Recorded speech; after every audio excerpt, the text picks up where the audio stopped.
friends, welcome in my channel. Today we will discuss about how are iron formed.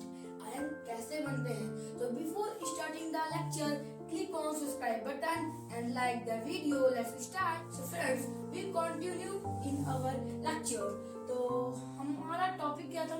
How are iron कैसे बनते हैं?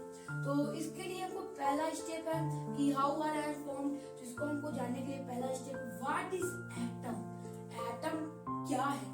तो आपको पता होगा it is smallest particle due to the Dalton theory, but further discoveries the J. Thomson discovered the electron, so this theory is wrong.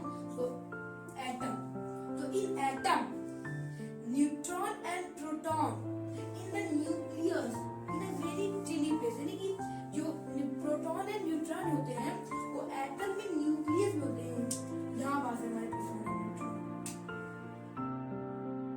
Proton and neutron, ये है हमारे प्रोटॉन एंड न्यूट्रॉन न्यूक्लियस में वेरी टिनी प्लेस में very dense होते हैं और इनके चारों ओर रिवॉल्व भी करते हैं हमारे इलेक्ट्रॉन रिवॉल्व करते हैं चारों ओर। Is a basic knowledge on the atom. तो अब हम पढ़ने जा रहे हैं कि एटम में जो हमारे सब एटॉमिक पार्टिकल होते हैं इलेक्ट्रॉन प्रोटॉन न्यूट्रॉन, उनमें से रिएक्शन कौन करता है? तो इन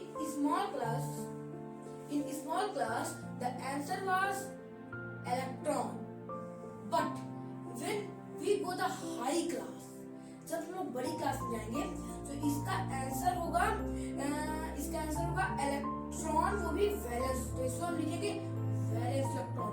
तो कई लोगों के माइंड में यह होगा कि वैलेंस इलेक्ट्रॉन कहते हैं किसे? The number of electron present in last cell in the atom is called valence electron. यानी कि नंबर, यानी कि कितने नंबर होंगे इलेक्ट्रॉन के। लास्ट सेल, जैसे मान लीजिए यही एक एटम ले लीजिए, एग्जांपल है, तो इसका लास्ट सेल ये है, तो इसमें कितने इलेक्ट्रॉन होंगे? जितने इलेक्ट्रॉन होंगे उन्हीं को हम लोग कहेंगे वैलेंस इलेक्ट्रॉन। जैसे कि 1 2 3 4। तो अब पढ़ने जा रहे हैं, जैसे आपको पता है, ये पता चल गया बेसिक नॉलेज की कौन रिएक्शन करता है। तो रिएक्शन करते हैं हमारे वैलेंस इलेक्ट्रॉन। तो हम जा रहे हैं वो कैसे रिएक्शन करते हैं, क्यों करते हैं और किस लिए करते हैं। तो चलिए हम लोग जानते हैं। फ्रेंड्स, जो हमारा टॉपिक है वो है इलेक्ट्रॉन रिएक्शन क्यों करते हैं। तो क्या आपको कुछ नोबेल गैसेस याद है? Helium, neon, argon, krypton, xenon, radon, ये सब नोबेल गैस हैं। इन्हें नोबेल गैस इसलिए करते हैं क्योंकि किसी से रिएक्ट नहीं करती। किस लिए रिएक्ट करती? क्योंकि इन सबका आप देख रहे हैं ऑक्टेट कंप्लीट है, सब में लास्ट में 8 है।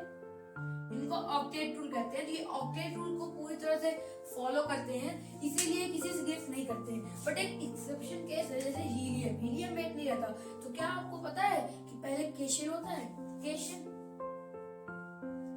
क्या अगर आपने शेल का वीडियो नहीं देखा है K11 शेल, तो मैं आपको डिस्क्रिप्शन में लिंक दे दूंगा, आप लोग देख लीजिएगा। तो K शेल में होता है फर्स्ट n की वैल्यू होगी, फॉर्मूला निकालेंगे 2n स्क्वायर, ये हो जाएगा 2 into 1 स्क्वायर। तो इसको मतलब 2 होते हैं फर्स्ट शेल में, यानी कि इसका मतलब ये भी स्टेबल है। तो हमको कोई प्रॉब्लम है नहीं। तो अब हम देखते हैं, इसलिए जो हमारे इलेक्ट्रॉन्स होते हैं, जैसे यहाँ पास ले लीजिए एग्जाम्पल है, आप ले लेते हैं। इसमें हो गया सोडियम एंड क्लोरीन। सोडियम में 281, तो इसके पास 1 है। तो अगर ये किसी को 1 दे दिया अपना, तो इसका 28 हो जाएगा। और जब जैसे कोई इलेक्ट्रॉन, जैसे कोई एटम है, जैसे सोडियम ही है, उसने एलिमेंट है जैसे सोडियम, उसने जैसे एक इलेक्ट्रॉन दे दिया किसी को, तो इसके बाद 28 बनेगा। और जब हम किसी को एक इलेक्ट्रॉन दे देते हैं तो उसमें प्लस चार्ज लग जाता है। जैसे ये देखिए, इसने एक इलेक्ट्रॉन दिया तो प्लस चार्ज, तो इसका जो अब इलेक्ट्रॉनिक कॉन्फ़िगरेशन होगा वो होगा 28। और अब ये भी स्टेबल हो गया है, नियॉन टाइप, तो ये भी स्टेबल है। तो इनको इसलिए सब एटम स्टेबल होने के लिए इलेक्ट्रॉन से रिएक्शन करते हैं, सॉरी अदर एटम से रिएक्शन करते हैं अपने आप को स्टेबल करने के लिए।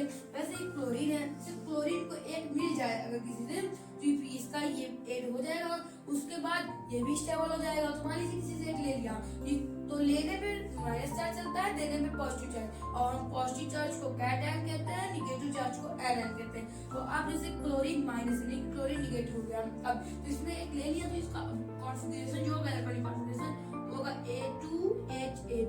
अब ये हो गया आर्गन टाइप का एकदम, ये भी एकदम स्टेबल है। तो ऐसे ही सब लोग अपने आप को स्टेबल करना चाहते हैं, इसीलिए वो लोग रिएक्ट करते हैं। तो वो लोग कैसे रिएक्शन करते हैं चलिए अब हम लोग जानते हैं। तो फ्रेंड्स अब हम एक एग्जांपल देखते हैं कि वो लोग कैसे करते हैं। जैसे हो गया ये सोडियम 2H1, तो सोडियम में प्लस है, तो जैसे Na प्लस है और Cl माइनस है, ये दो हैं अपने अलग अलग आइटम है। तो इसको एक देना है, इसको एक लेना है, तो ये लोग आपस में एक बॉन्ड बना लेंगे। इसने इसको एक दे दिया और इसने इससे एक ले लिया, तो इसका Na प्लस और Cl माइनस जब जुड़ जाएगा तो ये बन जाएगा NaCl। चलिए फ्रेंड्स जल्दी से कमेंट में करके बताइए कि NaCl किसका फॉर्मूला होता है, जल्दी बताइए। तो जो NaCl होता है वो हमारा होता है कॉमन सॉल्ट। क्या? Common salt. तो ये बॉन्ड बन जाता है हमारे रिएक्शन से कॉमन सॉल्ट। तो देखें आपने कैसे इसने एक इलेक्ट्रॉन दिया, इसने एक इलेक्ट्रॉन इसे ले लिया, इनका बॉन्ड बन गया। वैसे ही अदर रिएक्शन होते हैं इनके साथ। तो एक रिएक्शन मैं आपको और दे देता हूँ, जैसे हो गया HCl। तो आपने सुना होगा HCl, तो ये बहुत खतरनाक एसिड होता है, इसको कहते हैं हाइड्रोक्लोरिक एसिड। में कितने वो होते हैं, वो कितना चार्ज लगता है, जिसको पता है कमेंट करें। तो हाइड्रोजन में कितना होता है, एक इलेक्ट्रॉन, और उसको चाहिए क्या, उसको क्या होता है, 0 इलेक्ट्रॉन होना चाहिए। उसमें 0 इलेक्ट्रॉन हो जाएगा तो ये भी स्टेबल हो जाएगा। तो इसने जैसे मान लीजिए Cl तो माइनस होता है, यहाँ पास था आपको पता था, H पे प्लस होता है, क्या होता है, प्लस। ये क्या बन जाएगा, H प्लस Cl माइनस। तो एक फॉर्मूला ये भी है HCl। तो आयन कैसे फॉर्मूला, जैसे Na प्लस है, तो इसे हम लोग क्या कहते हैं, चार्ज। इसी चार्ज को हम आयन भी कहते हैं। क्या कहते हैं, इसी चार्ज को हम लोग आयन भी कहते हैं। जैसे आपने पता है Na plus H plus Cl minus, ये आपको पता है। लेकिन जैसे हो गया ऑक्सीजन, ऑक्सीजन, तो क्या आपको पता है ऑक्सीजन का एटॉमिक नंबर, एटॉमिक मास, तो ऑक्सीजन का एटॉमिक नंबर 8 होता है, एटॉमिक मास 6 होता है। एटॉमिक नंबर को नीचे लिखते हैं, एटॉमिक मास को ऊपर लिखते हैं। तो कॉन्फ़िगरेशन के लिए क्या जरूरी होता है, एटॉमिक नंबर।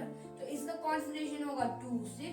जैसे ये बताइए, अगर इसको वो स्टेबल होना है तो इसको 6 इलेक्ट्रॉन देना पड़ेगा या 2 इलेक्ट्रॉन लेना पड़ेगा। आपको सबको पता है कि इसमें 6 इलेक्ट्रॉन दे या 2 इलेक्ट्रॉन दे, इससे इजी क्या होगा, 6 इलेक्ट्रॉन दे जिसमें दिक्कत होगी। अगर 2 इलेक्ट्रॉन इजीली लेगा तो इसमें इजीली बन जाएगा। तो इसमें यानी कि अगर 2 इलेक्ट्रॉन लेगा और पता है कि लेने में नेगेटिव चार्ज लगता है, तो ये हो जाएगा O पे 2 माइनस। जब ये हो गया तो इसका कॉन्फ़िगरेशन 2H हो जाएगा, ये भी हो गया स्टेबल। जैसे आपको पता होगा H2O, इसे क्या कहते हैं, वाटर। जैसे इसमें H2 आ गया, H का एक पॉजिटिव चार्ज, तो एक और H है तो एक और positive charge, then plus O में 2 माइनस, तो ये हो जाएगा H और इसमें 2 H है तो 2H plus plus O 2 minus. तो इससे ये रिएक्शन कर जाएगा, उसकी 2 प्लस आ जाएंगे यहाँ पर, क्योंकि 2 हाइड्रोजन के एटम है, 2 हाइड्रोजन के एटम है, ऑक्सीजन के एक एटम है, क्योंकि हाइड्रोजन में 1 प्लस रहता है, ऑक्सीजन में 2 माइनस रहता है, इसीलिए दोनों रिएक्ट करके अपना वाटर बना लेते हैं। तो फ्रेंड्स आयन भी ऐसे ही कुछ अपने बनते हैं, 2H प्लस, तो इसी को हम लोग आयन कहेंगे। O2 माइनस, इसी को 2 माइनस को लोग आयन कहेंगे। और इन्हीं अगले वीडियो में हम लोग पढ़ेंगे कि वैलेंसीज क्या होती है, वैलेंसीज से कंपाउंड कैसे बनते हैं, फॉर्मूले कैसे बनते हैं। हम लोग फॉर्मूले को बनाएंगे अपने, जैसे ये HCl है, इसको हम लोग तोड़ना सीखेंगे, H प्लस Cl माइनस, ऐसी बहुत चीज सीखेंगे हम लोग नेक्स्ट वीडियो में। तो फ्रेंड्स आज का वीडियो इतना ही, तब तक के लिए बाय बाय।